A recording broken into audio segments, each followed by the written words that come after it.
got a brand new Titan card that we can chase after, as well as round 3 fantasy items that we can now go and make. Let's break it down. We'll start off with the new 96 overall Hut Titans card that we're able to earn entirely via Hut moments. Now, the newest Hut Moments card, the Dany Heatley, the left-handed winger at 6'4", 218, comes with Sniper Forward, Pinpoint Shooting Boost, and Agility Boost. He is essentially a maxed-out card at 97 Speed and Excel, can get up to 99 Agility and Balance, his shot is 99, his hand stats are 99, and he comes with Gold Make It Snappy, Elite Edges, Puck on a String, and Unstoppable Force. This is one of the better left-handed cards in the game, and definitely a card that I would recommend completing the moments to acquire. Now, you do only have 7 days to make the Titan Dany Heatley, so again, this is very time sensitive, and there are a few ways to do it. Number 1 would be by trading in 25 of the Dany Heatley Titan collectibles, and again, I will show you how to earn those in just one moment. Alternatively, if you're not able to complete the moments or you really don't feel like doing so, you can trade them in by giving up various overall cards. So 4 88 and above items will give you 3. This is an absolutely absurd value, not good at all, and unless you are just 100% completely unable to actually do the moments required, I would avoid doing these sets at all costs. So to get that Dany Heatley, all you've got to do is complete 9 of the Hut moments that are in the Dany Heatley Titan moment path. These are very easy. This is not the Artemi Panarin god tier difficulty moments. In about 30 minutes, I was able to get all the way down to the goal scoring machine and milestone goal, which again would be the 2 most difficult on All-Star, where you've got to get 4 points and then 2 goals with Dany Heatley specifically. But again, you have an exceptional amount of time in comparison to the other Titan moments that we've got throughout the year.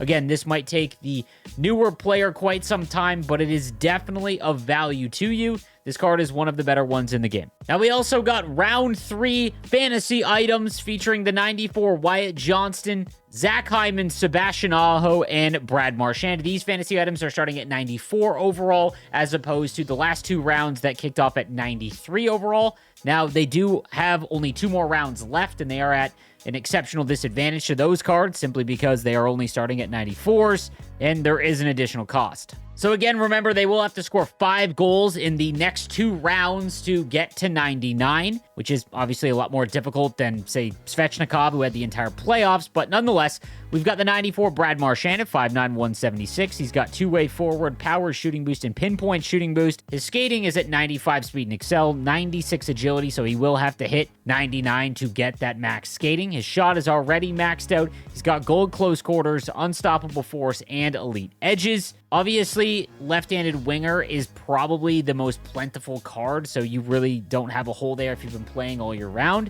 and you don't have a Florida Panthers theme team. He is a pure left-handed winger, and again, he would have to score a few goals to become exceptionally valuable. Now, Wyatt Johnston is a little bit more interesting, in my opinion, at 6'2", 184. The right-handed center comes with playmaking forward, power shooting boost, and pinpoint shooting boost.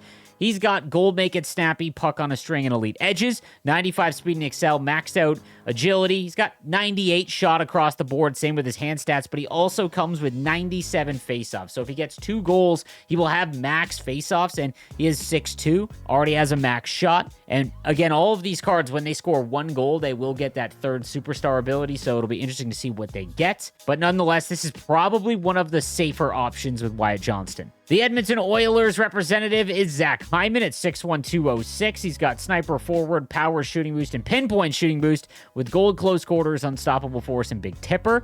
95 skating across the board. A max shot, is a pure right-handed winger and a little bit more decent size at 6'1", 206. Again, pure winger has less lineup flexibility, but still a pretty decent card just for the floor. And then much like Wyatt Johnston, Sebastian Aho for the Panthers is pretty safe. He's got 2-way forward, pinpoint shooting boost, and power shooting boost, meaning that he almost already has max faceoffs. He's got Gold Make It Snappy, Elite Edges, and Puck on a String, and he might get Quick Draw as his last superstar ability. 95 speed and excel, 99 agility, a max shot and hand stats. This is a very good card already, and one of the more prominent players on his team as well, so he is going to have the opportunity to score some, but again, we'll have to wait and see. Now, to make these fantasy cards, you will have 3 days from the time of this recording, so that would be Friday at 5 p.m. You will have to make one of the options that you've got available to you for this round. It will cost you 15 fantasy hockey collectibles. So keep that in mind. Now, like always, because the third round games are already underway, what I would recommend is if you are going to make a fantasy item, just wait until the last day. You're going to be able to get results from 2 of the Panthers and Hurricanes games. So you will see if maybe Marchand or Aho scores a couple in those 2 games, or you'll see who is up in the series if the Hurricanes get up 2-0, for example. And there's also 1 Dallas and Edmonton game. So again, you want to wait and see those results before you invest if you don't care about a specific player or team. You've also got the 6 random Stanley Cup Fantasy B&D set that will give you a random round 3 player item. Now, the Fantasy Hockey collectible sets are a little bit more expensive because the cards are starting at 94 overall.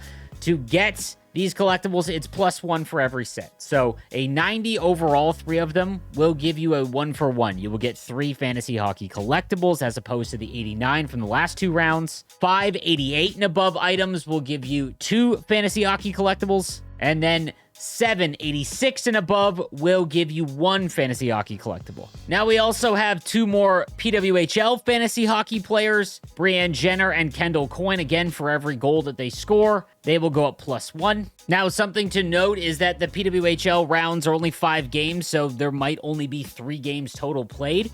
But the 94 Kendall Coyne at 5'5", 126, two-way forward, pinpoint shooting boost, power shooting boost with gold schnipe, elite edges, and wheels. She almost has maxed out skating, however, and it's just very difficult to actually hit her in game. At 97 speed and excel, 99 agility, a max shot, is a pure left-handed winger, but her card has always been pretty tough to play against. And then the 94 Brianne Jenner at 5'9", 157 with power forward, power shooting boost, pinpoint shooting boost, close quarters, elite edges, and unstoppable force. 95 speed, excel, and agility. Again, these would be cards I would only make if you are a fan of the team or player. And then lastly, we've got 4 new Hut Closer goaltenders celebrating these closers in the crease. We've got the 94 Jordan Binnington, Darcy Kemper, Cam Ward, and J.S. Giguère. Quickly taking a look at the goaltenders, at 6'2", Jordan Binnington just doesn't play how you would want for a high-end goaltender in game. He's got 94 speed and gold light work. Same situation with J.S. Giguère at only 6'1". He does come with gold no timer, does have 99 speed, but it really won't matter. Darcy Kemper is a bit interesting. He's usually a very good Hut card, 6'5" and 97 speed with gold post to post, so he would be an interesting one if you ended up getting Darcy Kemper. And then lastly, Cam Ward at only 6'1". Again, this would be a theme team item. In all honesty, these are probably cards that if you were to pack or get for a cheap price in the auction house, you could throw them into the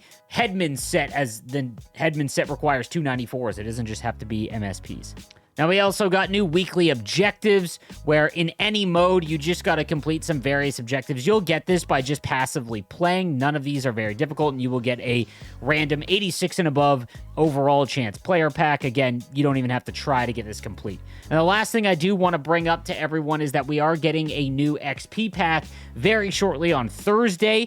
Something that has worked over the last 2 seasons that I want to point out to everyone is that if you save these XP objectives, see how I haven't cashed them in? If you sit in this screen and wait for the new XP path to tick over, so in 1 day, 19 hours, and 51 minutes, and then cash in these objectives and XP, it will count for the new season. So just something to keep in mind. It might not work, they might patch it, but it's been the last 2, and I think for everyone that is still playing, it is definitely not fair that no one knows about this, so just something to keep in mind. That'll do it for all of the content for today with the fantasy release and the new Dany Heatley. Let me know what you think in the comments section down below. I'll see you next time. Have a good one.